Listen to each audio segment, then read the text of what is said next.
Okay, let's dive right into this explainer. Today, we're uncovering the fascinating and honestly pretty hidden history behind one of the most universally recognized monuments on the planet. I mean, we've all seen the pictures, the movies, the postcards, right? But the actual story of how Lady Liberty ended up standing in New York Harbor, it is way more complex and a lot more dramatic than just some simple gift from one nation to another. We're going to break down her true origins, the near total failures, and the secret messages actually embedded in the statue itself. So it begs the question, do you really know Lady Liberty? We literally see her every single day in pop culture, but her actual roots, the massive struggles to get rebuilt, and those hidden symbols, they're a complete mystery to most folks. Think about it for a second. When you look at her, what do you actually see? A welcoming sign for immigrants? The ultimate symbol of American freedom? Well, while she absolutely represents those things today, the original intention behind her creation was completely different. And getting her to actually stand upright, oh man, it was a logistical and financial nightmare that very nearly ended in disaster. All right, let's get into part one, the icon's hidden origins. There is a really stark contrast here between what we assume today and the actual history. The common assumption in the US is that this is a purely American monument, totally born out of American ideals. But actually, history reveals this was a French mastermind's vision. The whole idea was first pitched way back around 1865 at a dinner party. Yep, a dinner party. The host was Edouard René de Lobelaye, a French political thinker and abolitionist. He wanted to celebrate the Union winning the American Civil War and, crucially, the abolition of slavery. His hope was that it would actually inspire the French people to go after their own democracy. So he teamed up with this brilliant sculptor named Frederick August Bartholdi to bring the crazy vision to life.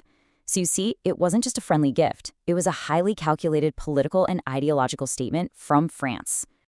Which brings us to part two, a struggle for funding. Okay, so the deal was that the French would pay for the statue itself, and the Americans would foot the bill for the pedestal she stands on. Sounds fair, right? Well, Americans simply weren't buying it. Coming off a recent economic depression, a lot of people saw this as just a New York project, not a national one. So the project totally stalled. The funds just dried up. Honestly, it got so bad that other cities like Boston and Philadelphia stepped up and said, hey, we'll pay for the pedestal if you bring the statue to our harbors instead. Crazy, right? It wasn't until Joseph Pulitzer, yeah, the famous newspaper publisher, stepped in. He launched this massive crowdfunding campaign in his paper, promising to print the name of every single contributor, no matter how tiny the donation. And boom, the American public finally rallied. You literally had kids donating their pennies just to see their names in print. It was genuinely one of the very first major successful crowdfunding campaigns in history. Moving on to part three, assembling the giant. You have to realize it took painfully long years to get from a simple dinner party idea in France to the final assembly in New York. The conception happened in the 1860s, but it took 2 whole decades of agonizing funding struggles before they reached final construction. When she finally did arrive in New York in 1885, she was packed up in over 200 massive wooden crates, broken down into hundreds of individual copper and iron pieces. Putting her back together was basically like assembling a gigantic 3D puzzle on a tiny island in the middle of a super busy harbor.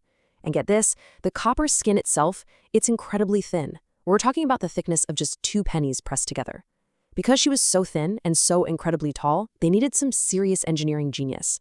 Enter Gustave Eiffel, yes, the exact same guy who built the Eiffel Tower later on. He designed a flexible internal iron framework that actually lets her bend and sway, which is exactly what keeps her standing against those harsh harbor winds even today. Let's look a little closer in part 4, secrets in the symbols. Decoding these physical secrets reveals a massive, powerful message from her creators. Let's focus on 2 major symbols, the broken chains at her feet and the 7 spikes on her crown. Let's start with the chains. Most tourists never actually see them because they're hidden way up on top of the pedestal, but Lady Liberty is actually mid-stride. She's stepping forward right out of broken shackles and chains. This ties directly back to Libouye's original vision of celebrating the end of slavery after the Civil War. It makes her a profound symbol of liberation, not just a welcoming figure. Next, check out the 7 spikes on her crown. They don't represent a specific king or anything like that. They're actually meant to represent the 7 continents and the 7 seas. The whole idea is that liberty is a universal concept, a literal beacon of light radiating out to every single corner of the globe. And finally, part 5, the statue's true legacy. It is just amazing to see how her legacy evolved far, far beyond that original French intent and the initial American reluctance we talked about. When she was finally unveiled in 1886, she was primarily seen as a symbol of republicanism and that historic alliance between France and the US.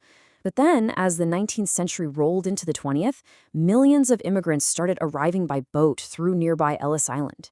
For so many of these exhausted travelers, the Statue of Liberty was literally the very first thing they saw of their new home.